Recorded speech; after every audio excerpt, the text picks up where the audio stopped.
All right, good day, everybody. Good day at home. Tonight, your assignment or your homework for this evening over the weekend is preparation for quiz 6 on Monday. And then you also have module 16 due on Monday. You guys with me? Okay. So again, I'm recording. So you guys just act normal at home. Act normal. Don't be weird. And I'm going to go ahead and share this screen and let's begin. All right, so aggregate demand. Guys, this lecture now kind of last unit 2 gets us starting to talk about macroeconomics, right? This lecture in particular is the beginnings of where we're going to spend the rest of the semester in terms of our macro model.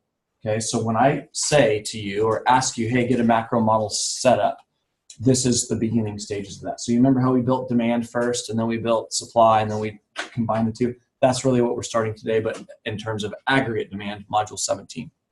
So we are in unit 3. You guys are probably noticing we're cruising right along in this class, right? Before you know it, we're going to be into the 20s, and then, I mean, it just flies. So I want to go ahead and show you this video real quick. I should have it up. There we go. It should pick this up for your video at home. If not, get over it. Perfect. Gotta love commercials.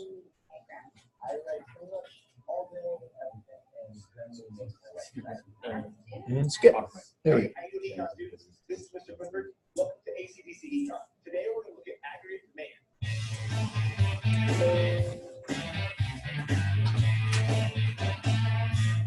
The word aggregate means add it all together. And so the aggregate demand is the demand for everything added all together. So we're not just looking at the demand for a specific product. We're looking at the demand for everything. So cars, boats, trains, toothbrushes, absolutely everything is inside. Toilet paper, don't forget toilet paper. We've already learned the 4 components of GDP: consumer spending, investment spending or business spending, government spending, and net exports, exports minus imports. And that's the components of aggregate demand.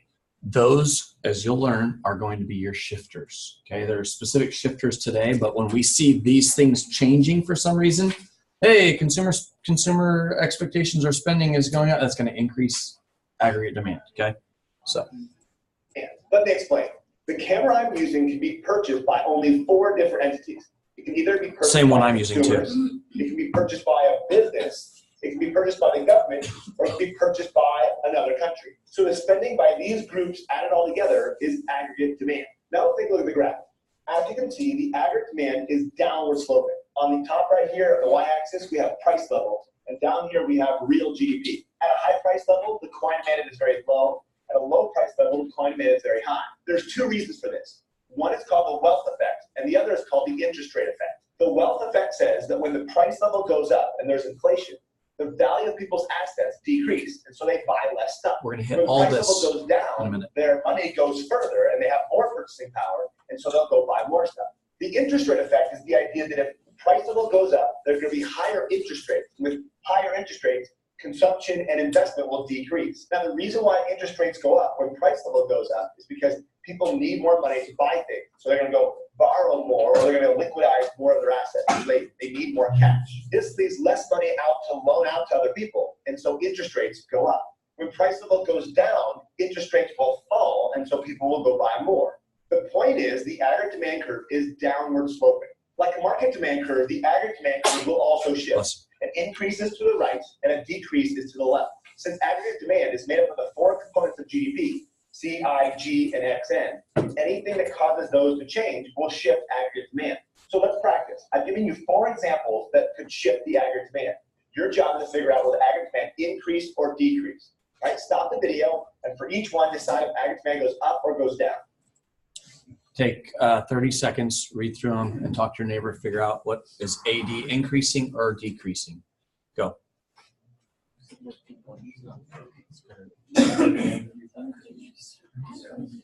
Fear recession.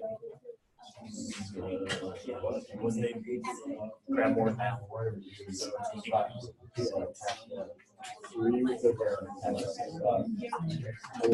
15 seconds.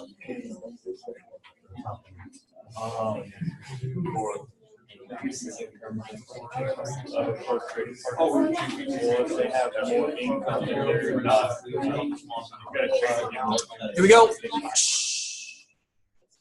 Increase in the stock market will increase people's wealth, which means they have more money. So it'll increase consumer spending. That will increase or shift aggregate demand to the right.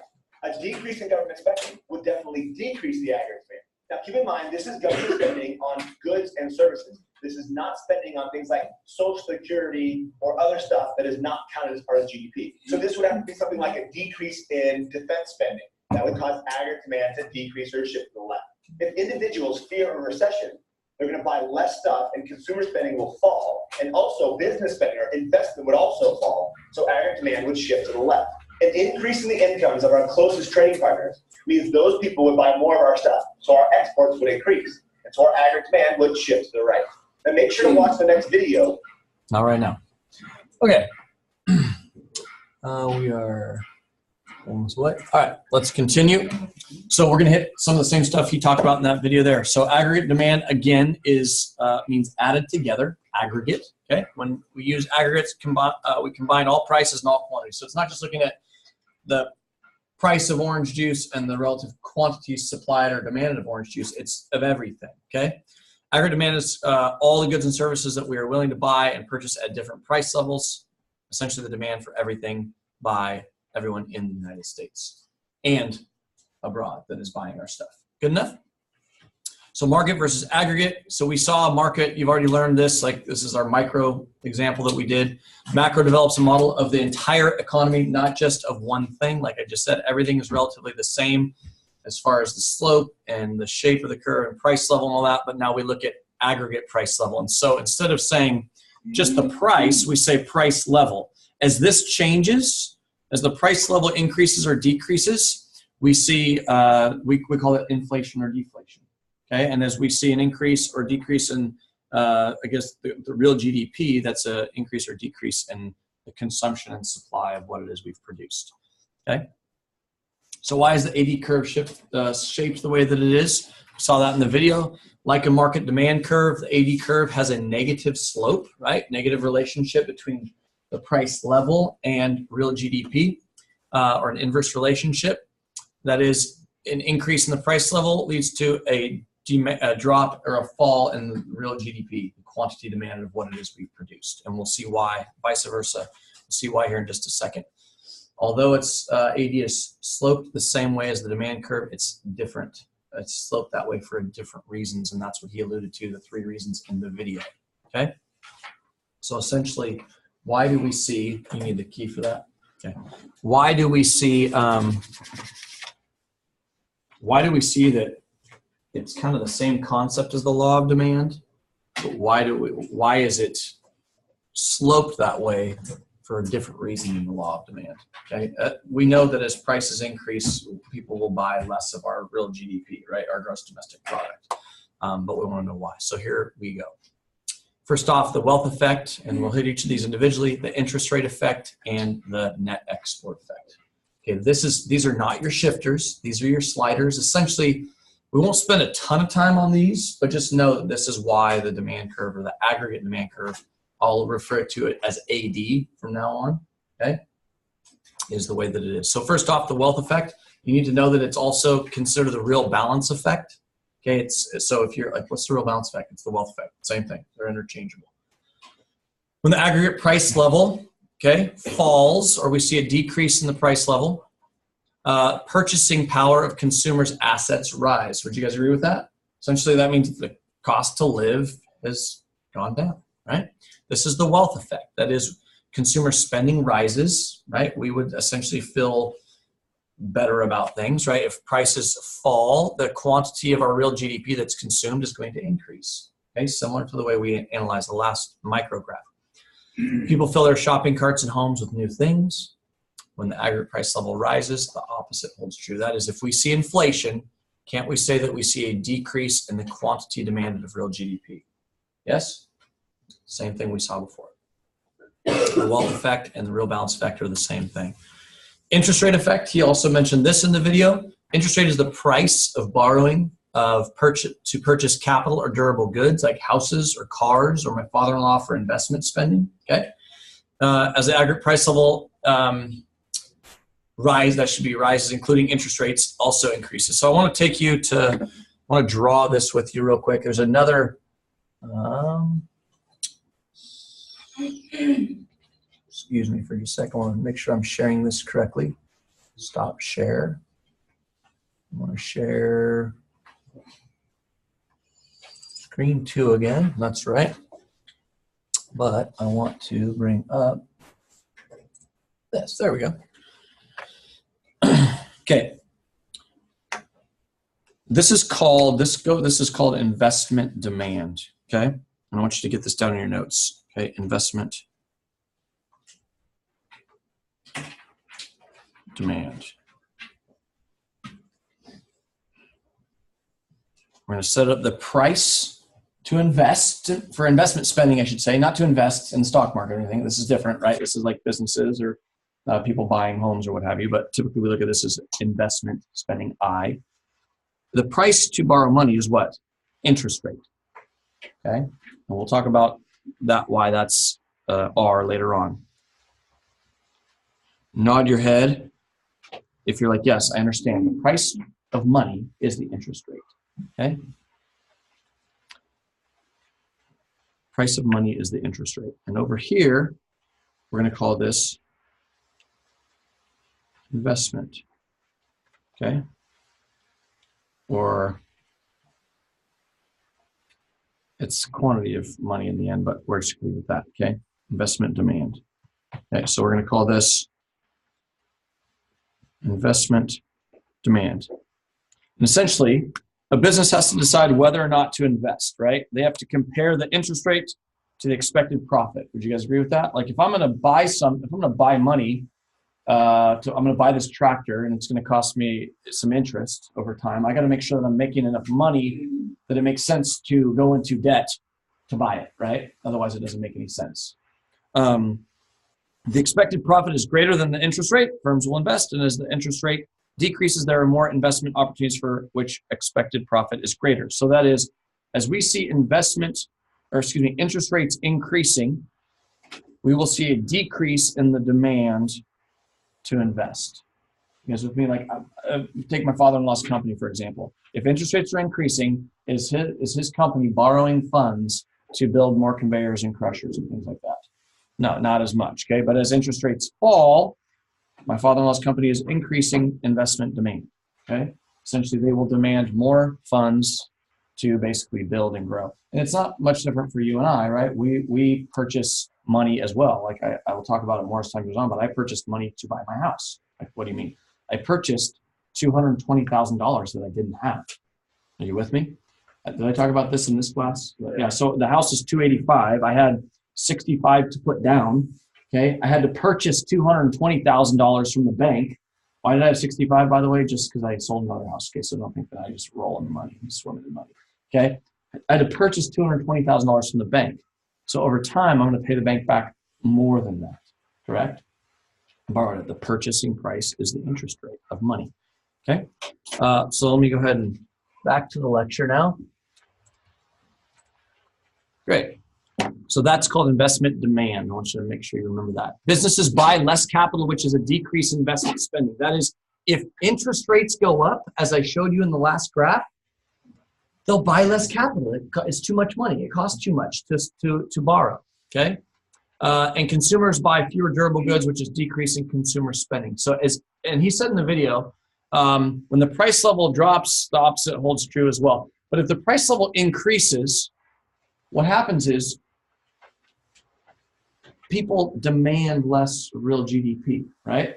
If price levels drop, then demand more. So we see interest rates follow the same direction as inflation. If inflation's increasing, we're going to see interest rates going up. Why? Because people need more money to live, right? If people need more money to live, can't we say that banks have less money to loan out? Hello. If people need more money to live because interest rate or inflation price levels going up, people need more money to live off of. And so maybe they borrow, right, to live off that. If there's less funds available to borrow, then we're going to see interest rates going up. That's why you see price level and interest rates doing the same thing directionally. The net export effect, as domestic price levels increase relative to foreign price levels, domestic products are more expensive, less desirable to foreign buyers. Don't overthink this one, guys. It simply means this. If this is the aggregate demand, if this is our market economy, our macro economy in the United States, and our price levels in the United States have increased, do people want to buy our stuff here at home, or people abroad want to buy our stuff here at home? No, not as much, because our prices are what? Higher. So they're going to want to buy stuff from somewhere else, right? Those other countries are going to buy their own stuff maybe, and we also might, as consumers, buy stuff from their country as well. So our increasing price levels, China, our increasing price levels discourages you and I as consumers, and it also discourages other countries from buying from us, okay? So there's going to be some prices to pay, but we can't see economic growth without prices going up a bit. This is where we'll get into the whole China conversation. And people and Trump and the whole, everybody wants to complain about China. And, oh, China this, and China's winning, and my father-in-law says China's cheating because they devalue their currency. What does that mean? They basically keep their currency value down. So think about it. If they kept wages down, didn't pay their people much, could the prices of their things go very high? No, because their people couldn't buy it, right? So they keep their currency values down by not having like minimum wage laws and things like that. So it keeps their prices down. Not only are their people able to buy some of the stuff they produce, but it also attracts other nations like America to buy a lot of the stuff they produce. Does that make sense? So, oh, well, they're cheating. They're not being very humane about it. They're not treating their people very well. It's like Industrial Revolution type situation for them, right? But cheating or winning, or if you're not cheating, you're not trying. I don't know. There's a big conversation we can have about that later. And who's contributing to that, and is that helping make America great again? I don't know. Add foreign goods and foreign goods are less expensive. As I said, more domestic buyers will buy stuff abroad. As a result, we see decreases in exports and increase in imports. Listen, if people are buying less of our stuff, can't we say we are exporting less? If our prices are really high, if our price level generally is really high, then other countries will buy less of our stuff. We'll see less net exports. And we will then import, and the flip side, we'll import more of their stuff. Decrease in domestic price level, we'll see the opposite holding true as well. Okay, so now your shifters, again, you've seen this slide before. We have, remember, ceteris paribus. We were just looking at a current change in price level. Now we're going to lift it, Seartec Super app, right? There it is. This spell's been lifted. So now we're looking at all the other things, not holding price level constant, or everything else constant. We just look at a change in price level. We're now looking at all the other things, factors that cause a shift of aggregate demand. Here are your shifters. Changes in expectations. Changes in wealth, the size of existing stock and physical capital will hit each of these individually, and then government policies, which, guys, this is going to be a huge portion of our semester. I just introduced it to you today. Okay? This class is out at 53, is that right? We need to leave some time for the monopoly thing, don't we? Yeah, so let's keep moving. Fiscal policy and monetary policy, we'll hit both of these here at the end. So I think 5 slides to go. Consumer expectations. First off, if expectations of the future can impact consumer spending and investment spending. Would you agree? If people have good expectations or poor expectations, optimism or pessimism, it affects what we do now, and it affects our economy now.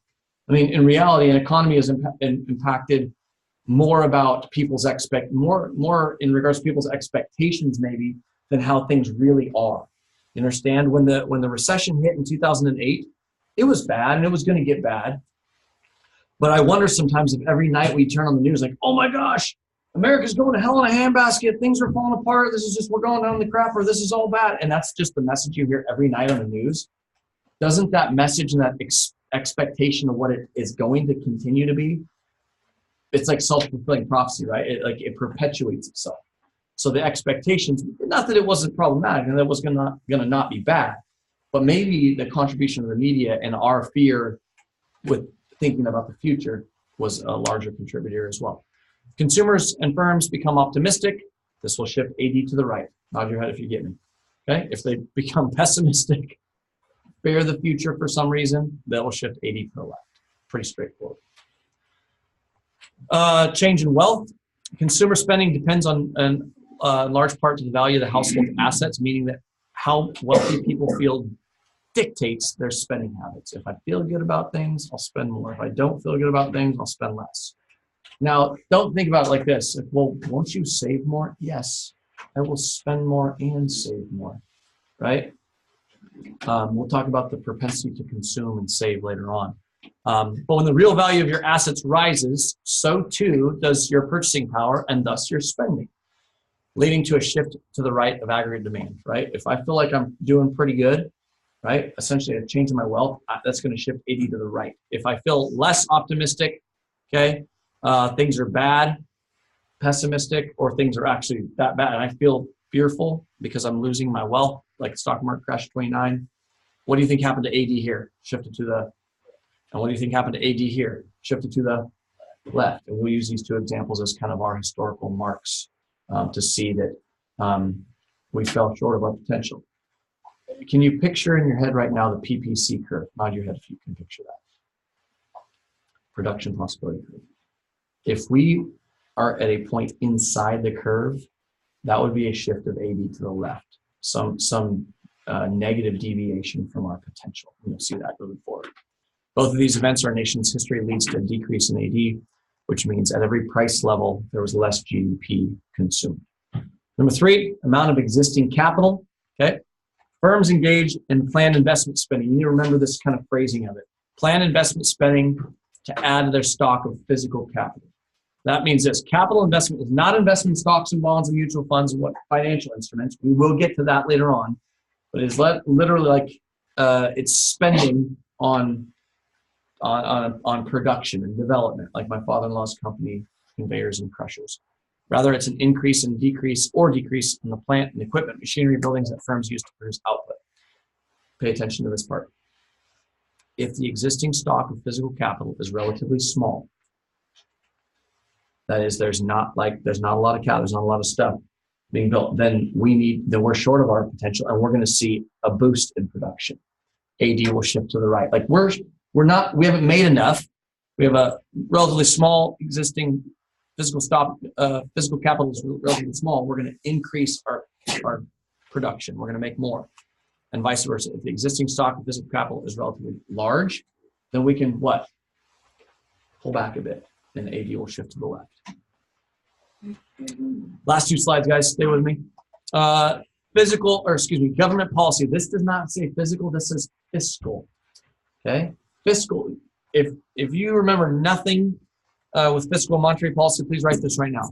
Fiscal policy, because this slide can be somewhat misleading. Fiscal policy is government policy. It's the federal government, period. Fiscal policy is government policy. I'll go back through the details of it in a second. Monetary policy is the Federal Reserve policy, our national banks policies. I'll go over the bullets in a second. Fiscal policy is policy that's done by the government. Monetary policy is done by our national bank, called the what? Federal Reserve. Okay? These are our 2 big players. They don't always play nice together. They don't always play on the same team, although I think it's kind of a weird symbiotic, sometimes parasitic relationship. Sometimes you're like, what's going on? They're like in bed together, but they're not, but they're fighting. It's just kind of a weird sort of awkward thing. Okay? It depends on the time, right? So I know that was awkward at home too. Fiscal policy, if the government, so we're talking government policy only. If the government increases spending, G has just gone up. What does that do to AD? Shifts it to the right. Or if they cut taxes, which makes us feel what? Richer and wealthier, that's going to help I and help C, isn't it? So that's going to shift AD to the right. This would be called expansionary fiscal policy. We'll get into this in detail later. Contractionary fiscal policy would be the government reducing spending. G is decreasing, right? Which is going to do what to real GDP? Decrease it, which is going to do what to AD? Shift it to the left. Or they raise taxes. Do we like that as consumers and businesses? No, that's going to essentially hurt us and with our disposable income and whatnot, right? Shifting AD to the left. That's what the government can do. This is called fiscal policy. There's expansionary fiscal policy and there's contractionary fiscal policy. And essentially, guys, everybody check in right now. I know you're kind of like, that's Friday, I'm dozing off. Check it out. We will basically be spending the rest of the semester analyzing this. Is our economy at its potential? Okay? And if it is, should we be doing anything at all? If it's beyond our potential and we are overdone, we're in overdrive, we basically, and I'll use an example later on, I'll have basketballs and I'll blow them up, right? We're in an inflationary gap or we're overinflated. Well, that economy needs some air let out of it, correct? So we'll let some air out of it. That would be contractionary fiscal policy. You with me? And if we have an underinflated or a deflated economy, it needs some what? It needs some air put into it, okay? And we'll start inflating that economy, and that would be what we call expansionary fiscal policy, if the government was the one doing it. Now, the Federal Reserve Bank also has tools that they use, which we'll look at that.